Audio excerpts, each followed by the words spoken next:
TBC 42% reservation ఇస్తామని చెప్పి మనకు మోసం చేయడం జరిగింది. మనము ధర్మబద్ధంగా 42% ఇవ్వమని అడుగుతున్నాం. మేమెంతో మాకంత ఇవ్వమంటానే అడుగుతున్నాం, ఎక్కువ అడుగుతున్నాం. ఒక రాజు వచ్చే 10 ఏళ్ళుండే ఇస్తాంటని చెప్పి బాయ్, ఇంకొక రాజు వచ్చే ఆయన ఇస్తాంటని చెప్పి ఇల్లుకెళ్ళి ఇంకొక రాజును పిలిచే ఆయనతో చెప్పించే మోసం చేసే. బీసీలు అంటే ఎప్పుడు మోసపోయే వాళ్ళే అని వాళ్ళ దృష్టిలో ఉన్నది. వాళ్ళు అనుకుంటున్నది ఏంటంటే బీసీలు అనేవాళ్ళు మోసపోయేవాళ్ళు అని వాళ్ళకున్నది. ఇక మోసపోయేది లేదు. ఇక అయితే ఎలక్షన్ కోడ్ వచ్చింది కనుక ఈ 42% రిజర్వేషన్ సాధన సమితి ఆధ్వర్యంలో జరుగుతున్నటువంటి ఈ రిలే నిరాహార దీక్షను తాత్కాలికంగా వాయిదా వేసి ఎలక్షన్ తర్వాత, ఈ స్థానిక సంస్థల ఎలక్షన్ తర్వాత ఇక రణరంగమే చేస్తాము. ఊరుకునేది లేదు. రాష్ట్రంలోని ప్రతి విలేజ్ లో ఈ వాదాన్ని తీసుకొని పోయి మాకు 42% రిజర్వేషన్ వచ్చేంత వరకు పోరాటం అనేది ఆగదు అని చెప్పడం జరుగుతున్నది. ఇక అన్ని సంఘాలు, అన్ని కుల సంఘాలు, ఎస్సీ, ఎస్టీ, బీసీ, మైనార్టీ వర్గాలు అన్ని కూడా మాకు సపోర్ట్ గా ఉన్నవి.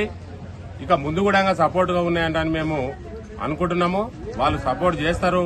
మేము ఖచ్చితంగా పార్లమెంటులో మాకు 42% రిజర్వేషన్ 9th షెడ్యూల్లో చేర్చే వరకు ఉద్యమం ఆగదు. ఎమ్మెల్యేలు గాని, ఎంపీలు గాని ఎవరైనా సరే ఖచ్చితంగా చట్టసభలలో మా వాదాన్ని, బీసీ వాదాన్ని 42% రిజర్వేషన్ ఇవ్వాలంటని వాళ్ళు చట్టసభలలో వారి వాదాన్ని వినిపించాలి. లేదంటానంటే ధైర్యం లేకుంటే వాళ్ళకు భయపడ్డట్టుంటే రాజీనామాలు చేయాలి. అంతేగాని మేము బీసీలమంటాన్ని ఇక్కడ చెప్తారు, చట్టసభలకు పోయినాక సపోర్ట్ చేయకుండా కూర్చుంటారు. ఇది ధర్మం కాదు. మేము ధర్మబద్ధంగా పోరాటం చేస్తున్నాము. మా ధర్మము మేమెంతో మాకు ఖచ్చితంగా ఇవ్వాలని కోరుకుంటున్నాం. జై బీసీ. నేడు అంబేద్కర్ రచించినటువంటి రాజ్యాంగ దినోత్సవం ఈ రోజుకు మా 42% బీసీ రిజర్వేషన్ సాధనా సమితి ఆధ్వర్యంలో మరి 46వ రోజు దీక్షకు చేరుకున్నది. కాకతాళీయంగా గవర్నమెంట్ కూడా 46వ నంబర్ జీవో తీసింది. ఆ యొక్క జీవోని మేము తిరస్కరించినాం. అయినా కూడా మా యొక్క రిజర్వేషన్ గతంలో మరి 23% ఉండే 42% ఇస్తామని చెప్పిన వాళ్ళు ఉన్న 23% కంటే కూడా మరి ఇప్పుడు 17-18% పడిపోయిన సందర్భాలు ఉన్నాయి. కాబట్టి దీన్ని మేము తీవ్రంగా ఖండిస్తున్నాం. ఈ అగ్రవర్ణాల పాలకుల మరి హేయమైన చర్య ఇది. మరి తిట్టకనే తిట్టినట్టు, కొట్టకనే కొట్టినట్టు 42% అని ఇస్తామని చెప్పి మరి ఉన్న 23% కూడా మరి వీళ్ళు 17-18% తీసుకుపోవడం బీసీ వర్గాలను ఇంకా అనగదొక్కే కార్యక్రమం చేపడుతున్నందుకు మేము ఈ యొక్క దీక్ష సందర్భంగా మేము తీవ్రంగా ఖండిస్తున్నాం. బీసీ సంఘాలన్నీ కూడా తీవ్రంగా ఖండిస్తున్నాయి దీన్ని. ఇంకొక విషయం ఏంటంటే మేము ఈ యొక్క రిలే నిరాహార దీక్షను తాత్కాలికంగానే విరమింపజేస్తున్నాం.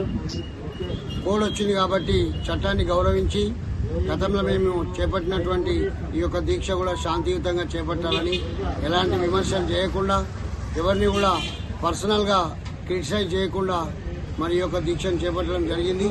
కాబట్టి నిన్న ఈ యొక్క ఎన్నికల కోడ్ వచ్చినందుకు, ఎన్నికల కోడ్ అయిపోయినంత వరకు ఈ యొక్క దీక్షను తాత్కాలికంగా విరమింపజేసి మరి అంబేద్కర్ గారికి నివేదిక సమర్పించలేనది. మేము మా యొక్క హక్కులను మేము కోరుతున్నాం. 42% కాదు, ఇప్పుడు జిల్లా పరిషత్ వరకు కాకుండా చట్టసభలలో కూడా మాకు కావాలని చెప్పేసి రేపటి కార్యాచరణ రూపొందించడం జరుగుతుంది. కాబట్టి ఇప్పటికైనా ప్రభుత్వాలు తలొగ్గి మరి అన్ని చట్టబద్ధంగా, రాజ్యాంగబద్ధంగా ఉండేటట్టు మరి జిల్లా పరిషత్ వరకే కాకుండా ఎమ్మెల్యే, పార్లమెంటు, ఎంపీల ద్వారా కూడా మాకు రిజర్వేషన్ కల్పించాలని చెప్పేసి మేము ఖచ్చితంగా పోరాడతాం. ఆ దిశలో ప్రయాణం చేస్తామని చెప్పేసి రాష్ట్ర వ్యాప్తంగా పిలుపునియడం జరుగుతుంది. ఇది ఖచ్చితంగా జరిగే పని. ఇది ఇప్పుడు మాకు చాలా బాధాకరమైనటువంటి విషయం. నిన్నటి రోజు మాకు బ్లాక్ డేగా పరిగణిస్తున్నాం.